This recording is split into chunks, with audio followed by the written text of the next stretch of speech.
ज्ञान हिंदी में आप सभी का स्वागत है। ऐसा कहा जाता है कि ब्रह्मांड इतना अनंत है कि जब भी कुछ खोजा जाता है तो हर बार कुछ नया मिलता है।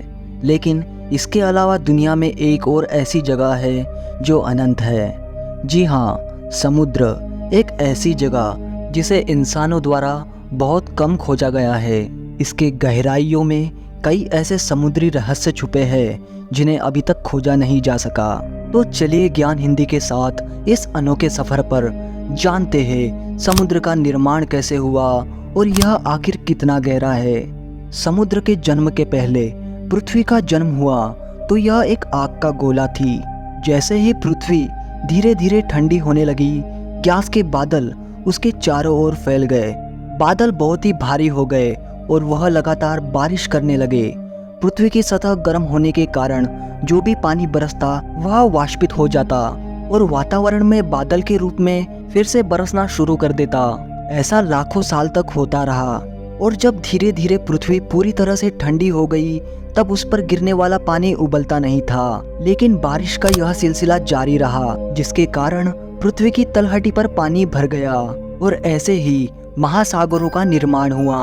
आज भी पृथ्वी की सतह पर अनेक महासागर है। पृथ्वी की सतह का लगभग 71% भाग जल से ढका हुआ है और महासागर की बात करें तो इनमें पृथ्वी का लगभग 96.5% पानी है, यानी कि समुद्र लगभग 36 करोड़ 17 लाख 40 हजार वर्ग किलोमीटर तक फैला है। विश्व का सबसे बड़ा महासागर प्रशांत महासागर है, जिसका क्षेत्रफल 161.8 मिलियन वर्ग किमी है। यह सभी महासागरों का 45.8% है।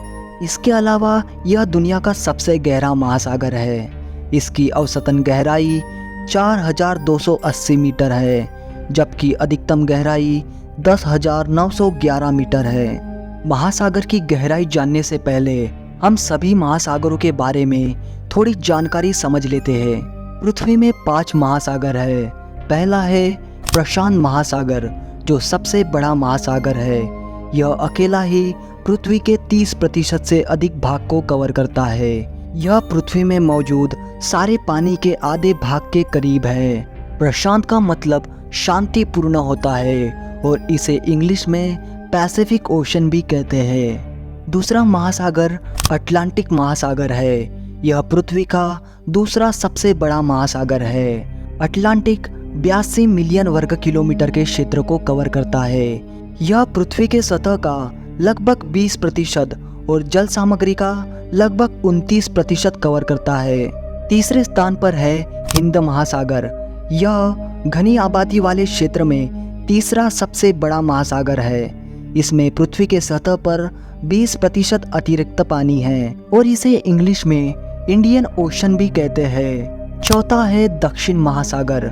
इसे अंतर्राष्ट्रीय हाइड्रोग्राफिक संगठन ने वर्ष 2000 में इसे एक महासागर के रूप में मान्यता दी। यह 20.3 मिलियन वर्ग किलोमीटर के आकार में फैला हुआ चौथा सबसे बड़ा महासागर है। यह 60 डिग्री दक्षिण अक्षांश तक फैला हुआ है। और पांचवा है आर्कटिक महासागर। आर्कटिक महासागर विश्व का सबसे छोटा महासागर है और यह 5 महासागरों में सबसे छोटा होने के साथ साथ सबसे ठंडा और सबसे कम नमकीन है। यह आकार में रूस के बराबर है। आप सभी के मन में बचपन में इन महासागरों को लेकर एक सवाल तो जरूर आया होगा कि आखिर समुद्र का पानी खारा क्यों होता है, और यह सवाल मेरे मन में भी आया था। और जब मैंने यह सवाल अपने बड़े भाई से पूछा तो उसने मुझे जादुई चक्की की कहानी बताई और मुझे उस वक्त वह कहानी सच भी लगी थी, लेकिन सच्चाई कुछ और है।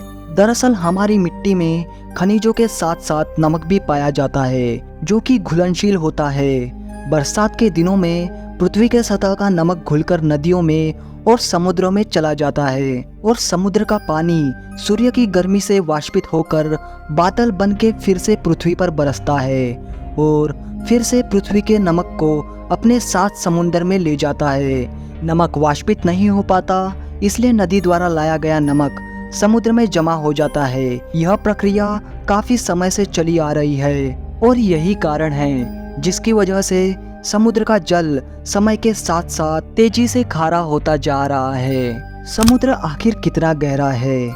समुद्र की गहराई के बारे में आज तक कोई भी सटीक जानकारी नहीं दे पाया। खोजकर्ताओं ने इसे अलग अलग तरीके से जानने की कोशिश की, लेकिन सभी असफल रहे। और ऐसा भी नहीं है कि सभी ने अलग अलग तरीके से अनुमान लगाए हो। कुछ समान अनुमान भी लगाए गए थे, जिनमें माउंट एवरेस्ट से लेकर बुर्ज खलीफा जैसी ऊंची इमारत भी शामिल है। जिस तरह धरती पर एक दुनिया बसती है, उसी तरह समुद्र की गहराई में भी एक अलग दुनिया है। इसके बारे में हर कोई नहीं जानता, क्योंकि समुद्र की गहराई इतनी ज़्यादा है कि अगर इसके अंदर पृथ्वी की सबसे ऊंची चोटी माउंट एवरेस्ट को डुबा दिया जाए, फिर भी उसकी सतह से करीब 2 किलोमीटर की गहराई बच जाएंगी।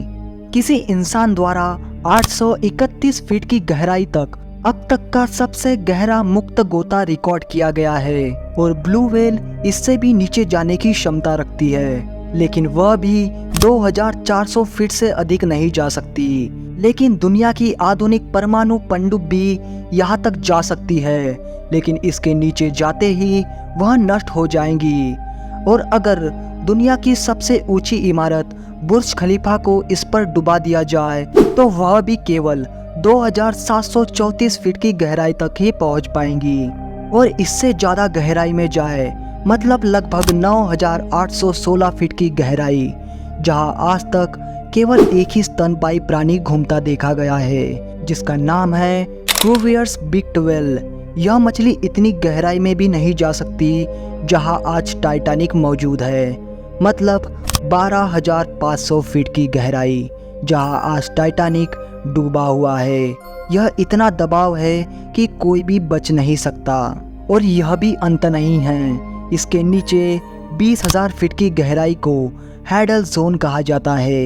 यदि इसमें माउंट एवरेस्ट को डुबाया जाए तो हम केवल 29,029 फीट तक ही पहुंच पाएंगे, जो कि कम होगा। मरियाना ट्रेंच को महासागर का सबसे गहरा हिस्सा माना जाता है। इसकी गहराई 11,034 मीटर है, यानी करीब 7 मील है। यह दबाव सतह से 26 गुना ज़्यादा है, इतना तेज कि इंसान के फेफड़े को आराम से फाड़ सकता है। समुद्र की गहराइयों में जाते समय एक वक्त ऐसा भी आता है जहां सूरज की रोशनी नहीं होती।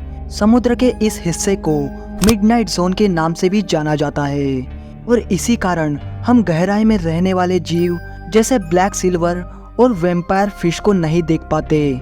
अब तक इंसान यंत्रों के मदद से समुद्र में 35,756 फीट की गहराई तक ही पहुंच पाया है।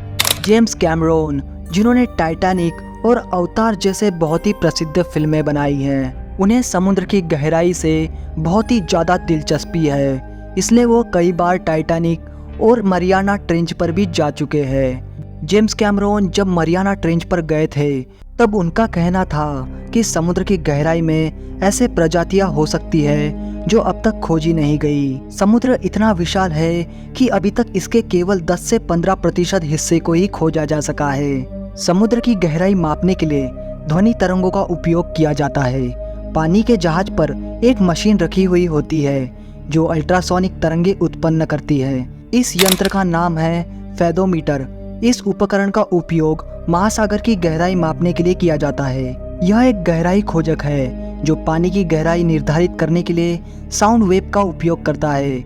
लेकिन फिर भी समुद्र इतना गहरा और रहस्यमय है कि आज भी वैज्ञानिक इसकी पूरी गहराई को नहीं माप पाए हैं। अगर आपको वीडियो अच्छा लगे तो लाइक जरूर करें और चैनल को सब्सक्राइब करना ना भूलें, क्योंकि जब भी हम आपके लिए अगला वीडियो बनाएं तो हमें मोटिवेशन मिलती रहे।